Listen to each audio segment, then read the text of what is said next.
Hey, welcome back to the Life Sculptors podcast. I'm your host, Dante Poole, speaker, author, educator, leader, curator, all the good things, podcaster, just here having great conversation with you. And I'm so grateful that you've come back or that you've joined us for this conversation. We are in part 2 of a series entitled The Grass Isn't Greener. It's just uncut. Yes. And we're walking through this book written by Trevor Noah called Into the Uncut Grass. It's a picture book that's definitely not just for kids. Now, if you've been with me at any period of time, you already know that I feel like children's books are really adult books cloaked in imagination. And so this one is no exception, no exception. It is a picture book, but it is not a children's book.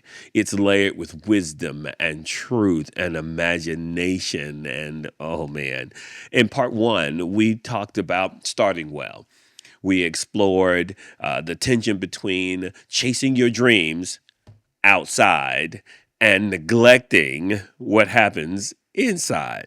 We talked about self-awareness and discipline and maturity and the reality that sometimes the biggest barrier to growth isn't out there, but it's in here, in us even. In us even. And so we unpacked why it's important how we start, but just as important is how we see ourselves and how we see the world around us. They matter just as much as how we start. And I close with this thought that said, don't get so caught up in pursuing outside that you neglect inside. So today we're going to push into part 2, and we are figuratively, literally, and even metaphorically pushing through to the next phase. And this episode, it's called The Stubborn Path to Understanding. The stubborn path to understanding. Yeah. And so I'll be reading part 2 of the book, like I always do, and then we'll talk about what it really means to grow past the familiar and to face the rusty gates. It'll make sense to you later in our lives, and how to stop confusing our stubbornness with strength. So let's get into it. Let's see. Part 2 of The Uncut Grass by Trevor Noah. Here we are. Remember, there's this boy. He doesn't have a name. He's just known as the boy. And his bear, Walter. Walter is his voice of reason. So here we go.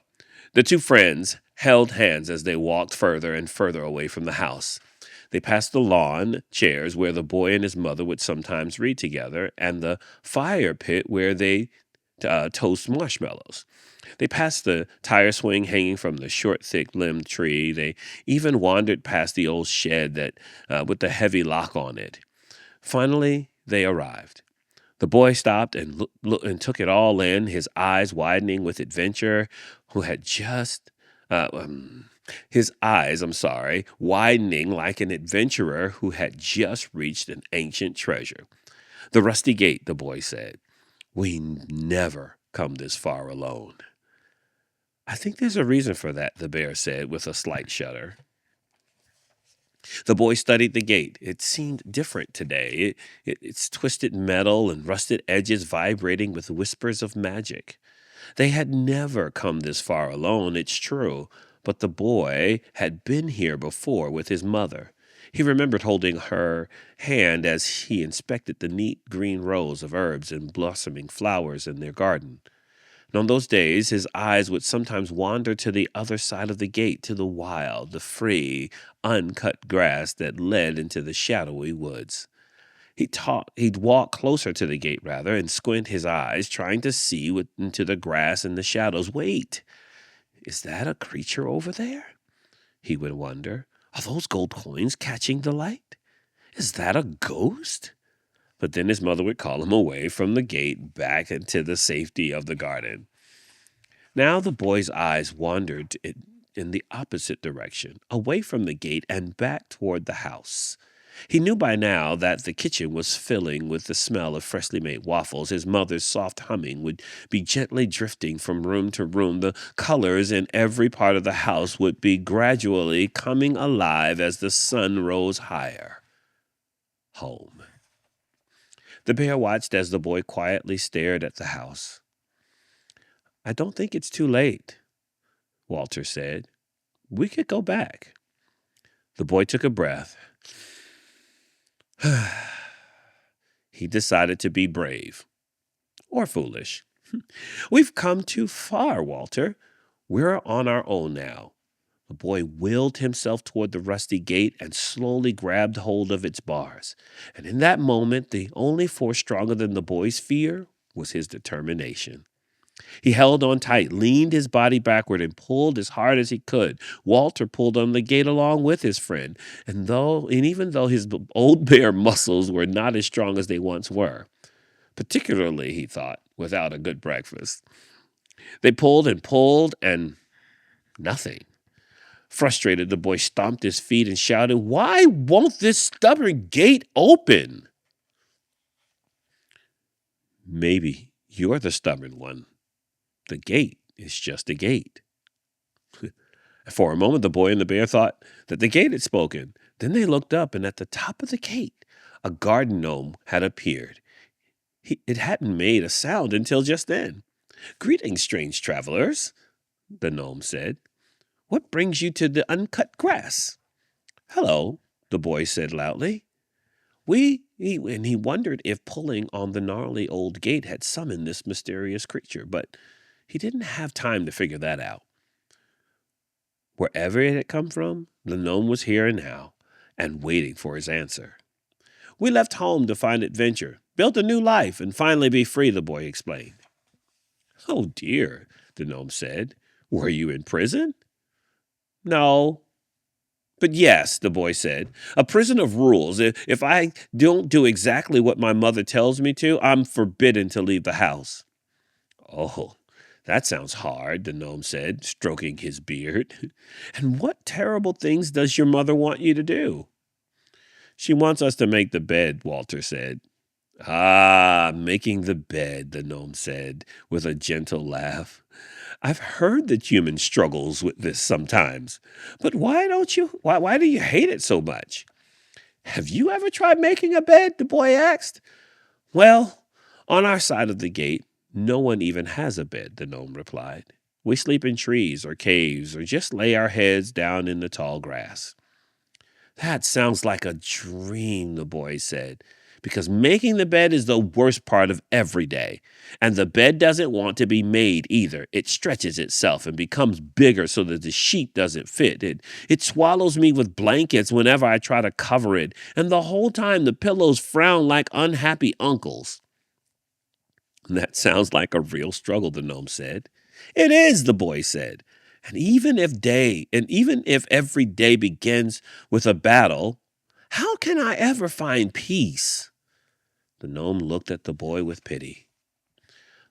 But then, just for a moment, Walter thought he might have seen a small smile peeking through the gnome's eyes before quickly disappearing. The gnome spoke again. "What does your mother say when you tell her about your, terrible struggle?" "We've never told her," Walter said. "She wouldn't understand," the boy added. "She just wants to stop us from doing what we want." "Oh," the gnome replied.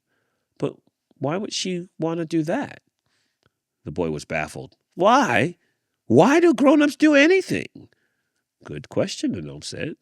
"Why don't you ask her?" "What difference would it make?" "It makes all the difference." The gnome now lowered his voice as if to tell the boy an important secret. "Every person is just an obstacle unless you try to understand them. Even your own mother. It's like the way a gate can seem locked if you don't understand how it opens." The boy stopped pulling on the gate and pushed instead. The gate easily swung open, and he and Walter stumbled through, tumbling finally into the deep grass on the other side. The gnome laughed. Well, good luck on the rest of your journey. I hope you find the answers you seek, and good luck with that bed. The boy and the bear walked together for a moment in silence. Huh, that was interesting, the boy finally said. Yes, I know, the bear said. A talking gnome? Wow. No, not that. I mean, yes, that's weird, but we're not home anymore, Walter. You should be prepared to see strange things. Walter shrugged, and the two friends continued walking. I wonder if things would be different if our mother understood, the boy said. Or if you did, Walter answered. The forest of the uncut grass now stood just before them. They gazed at it quietly until the silence was broken and a ferocious grumble from Walter's stomach happened.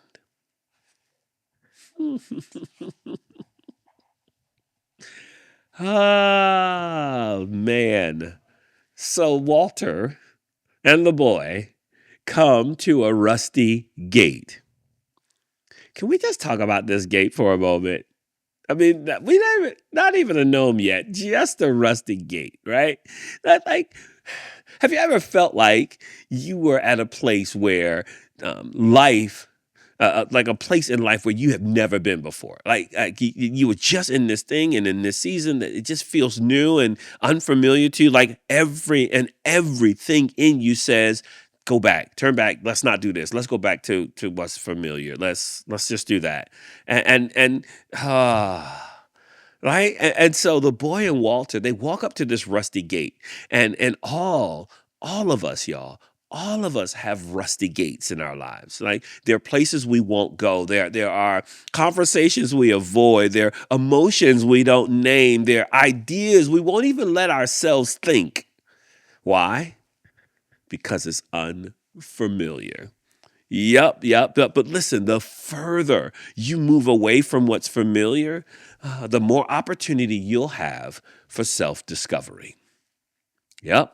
And that gate, it was more than just an object. That gate, it's a metaphor, a symbol of the rules we live by, the emotional boundaries we don't cross. It's the old thoughts we don't question. We all have some rusty gates in our lives.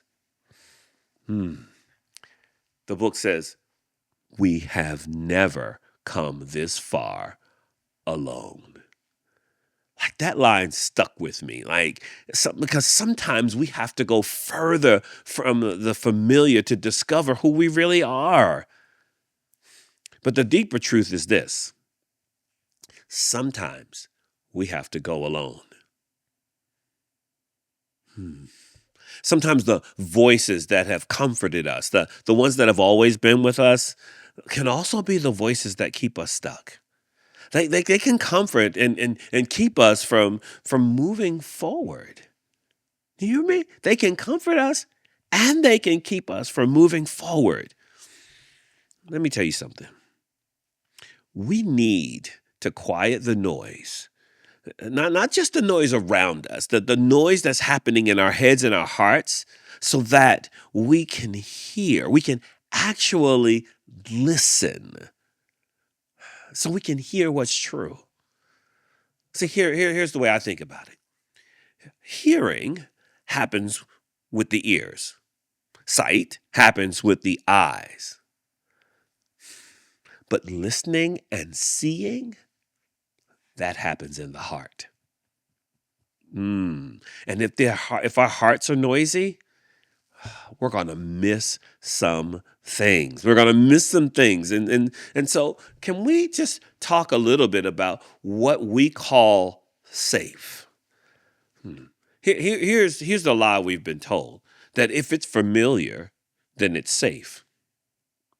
But what if familiar is just a trap?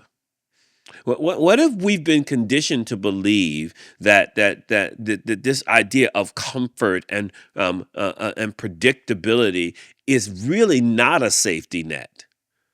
What if it's just a net?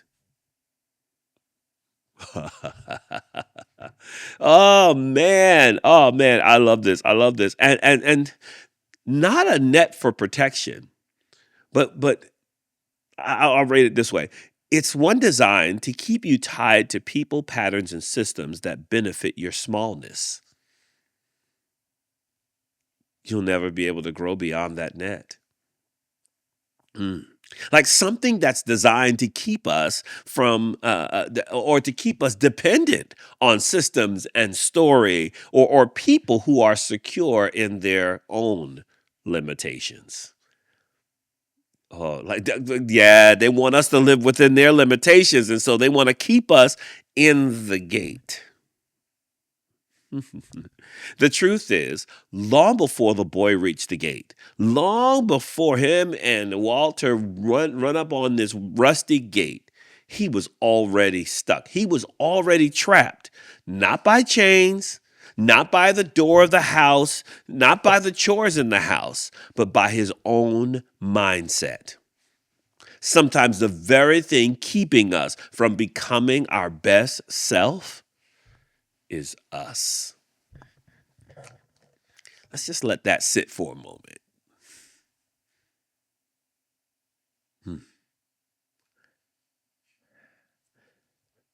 Now, here's where it gets real. I love another line in the book that I love is when the boy screams out about the gate being stubborn, and the gnome says, maybe it's not the gate that's stubborn. The gate is just a gate. Oh man. We all desire to be strong, right? Like the boy didn't feel like he was strong enough to open the gate. But maybe what he was demonstrating wasn't strength. It was stubbornness. Like standing your ground and not backing down. We call that strength. But here's the truth. Some of us are calling strength what really is just stubbornness. Let's break it down for you. Let's break it down. I know. Let's break it down. Stubbornness is emotional. It's not rational, logical. It is based and rooted in ego and pride and fear. It says, I won't move even if I should. It begins, right? Or it's really about, should I say, being right at the cost of your own growth. Some of your relationships are in trouble because you just want to be right. And it's not helping the relationship. And so what if you're right? Now what? It doesn't move the thing closer to resolution. It doesn't solve the thing. It doesn't bring y'all closer together. I digress. So stubbornness is emotional. Determination is different. The determination is it's focused. It's purposeful. It's grounded in who we are and what we're here to do. It says, I'm going to keep going and keep moving forward, even if the road changes. I'm not going to get stuck that this is the way I want to go. I'm just going to do it this way. No. Determination, it leaves room for wisdom. See, stubbornness is rigid, but determination is resilient. And listen, this is important. One of the issues that the boy has is that he has mistaken his privilege for a prison. Having his mother to give him direction, to give him what he needed is really a privilege to have wisdom in your life. But he sees it as a prison. And just because he has a right to choose, and just because you have a right to choose, doesn't mean you're making the right choice. I'm telling you, your stubbornness will get you in trouble. And it brings me back, right? It reminds me again of the boy and his mother. Like, she was trying to give him preparation for life. She wasn't trying to hold him back from his adventure. She wasn't. He saw her rules as a wall or a gate. Huh. And because she was not giving him what he wanted, he felt trapped. See, what she was giving him was wisdom and discipline, not to trap him, but to help him, to equip him for the freedom that he was so eager to get. If you don't have wisdom and discipline, you will not experience freedom. Because freedom is not the absence of rules. It is the wise application of those rules. Oh, okay. Freedom requires discipline, not control. Discipline. So, and when I see discipline as control, then what I do is I end up becoming stubborn and I start wasting resources meant for my purpose. I start wasting them on my emotions driving my stubbornness. And what are these resources we talk about? I'm talking about your time, your energy, your intellect, your creativity, your attention. And these resources are not limitless. You only have a finite amount of these. And so I have to direct them towards the things that matter because they're sacred. My time, my energy, my intellect, my creativity, my attention, they are sacred. And they are given to build something meaningful, not to burn me out trying to fight a fight I shouldn't be fighting. Okay. This is why maturity matters. This is why we had that conversation last time about maturity. This is why I want to continue to lift it up and highlight it. Maturity matters. It's why it means that I'm doing the work on the inside. That's what maturity calls for. Doing my inside work so I can experience the freedom outside. And because you don't learn to steward the inside stuff, you'll end up squandering your freedom outside. Yep, that's what's going to happen. I'm telling you, adventure, it involves a risk and not just a risk of what's out there, but it involves the risk of facing what's in here. If I want adventure in my life, and I believe that we all to some degree do, and for some people want more adventure than others, but all of us want something worth living towards. And that is an adventure. It requires us to face what's happening on the inside and not just be stubborn about what we want. Yep. So, okay. So let's sit with this right here. Where have you been stubborn lately? Like, where are you calling something determination, but it's really stubbornness? It's not grounded. You're not discerning. You're just holding tightly to something that you might need to let go of. Like, is it really helping? Or is it keeping you from what's next?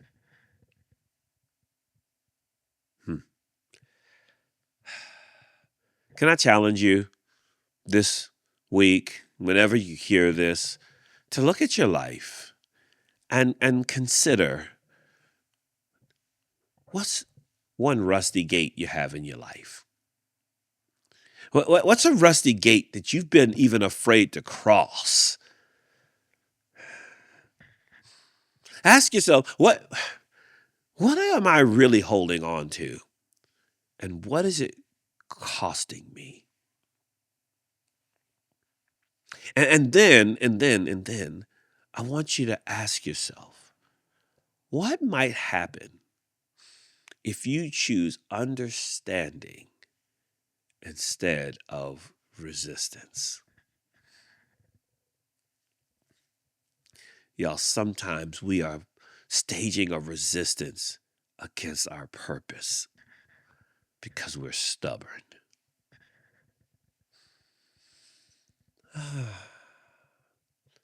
Okay. So in our next episode, right, We're going to explore what it means to come home physically, emotionally, spiritually. The journey that we're on doesn't end at the gate. There's more. There's more. But for now, take the risk. Cross the gate. Do the inside work so that you can experience the freedom outside. Man, so good. So good. If you need help with this, it's a secret, but it's getting out. March 25th, my book, Developing a Durable Mind, has amazing tools to help you do the inside work. Yep, it's going to be available on Amazon, so you can go on and click and purchase your. I'm just telling you, it's coming. I need you to get that copy because it's going to help you with this inside work. It's going to help you with it. Okay, remember this. You are exactly enough. Now go do your work. I'll see you next time.